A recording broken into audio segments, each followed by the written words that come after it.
بسم اللہ الرحمن الرحیم۔ السلام علیکم ورحمۃ اللہ وبرکاتہ۔ محترم ناظرین، آج ہم آپ کو طریق اسلام کے ایک عظیم اور منفرد واقعے کے بارے میں بتائیں گے۔ اس نے تاریخ میں اپنی ایک الگ پہچان بنائی۔ 13 رجب المرجب، وہ دن جب حضرت علی کی ولادت خانہ کعبہ کے اندر ہوئی۔ یہ واقعہ نہ صرف معجزہ ہے بلکہ اسلام کی حقانیت کا بھی ثبوت ہے۔ ویڈیو شروع کرنے سے پہلے اگر آپ ہمارے چینل پر نئے ہیں تو پلیز چینل کو سبسکرائب کریں اور بیل آئیکن کو لازمی دبائیں تاکہ آنے والی ویڈیوز آپ تک جلد سے جلد پہنچ سکے۔ یہ 13 رجب المرجب کا دن تھا۔ حضرت علی کی والدہ حضرت فاطمہ بنت اسد خانہ کعبہ کے قریب تھی۔ اچانک انہیں محسوس ہوا کہ ولادت کا وقت قریب ہے۔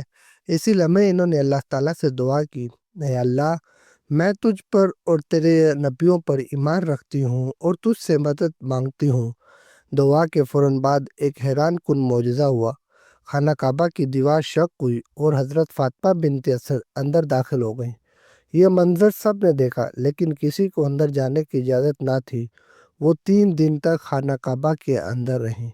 3 دن کے بعد حضرت فاطمہ بنت اسد خانہ کعبہ سے باہر آئیں اور ان کی گود میں ایک مبارک بچہ تھا۔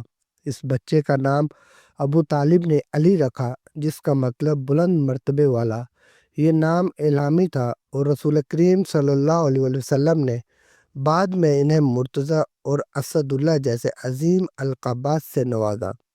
حضرت علی کی خانہ کعبہ میں ولادت اس بات کی علامت ہے کہ ان کی زندگی اسلام کی سربلندی کے لیے مخصوص تھی۔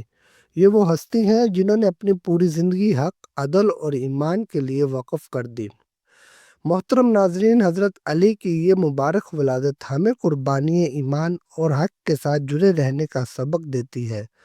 اگر آپ کو یہ ویڈیو پسند آئی ہو تو ویڈیو کو لائک کریں، شیئر کریں اور ہمارے چینل کو سبسکرائب کرنا نہ بھولیں۔ جزاک اللہ خیر۔ ملتے ہیں انشاءاللہ نیکسٹ ویڈیو میں، تب تک کے لیے اللہ حافظ۔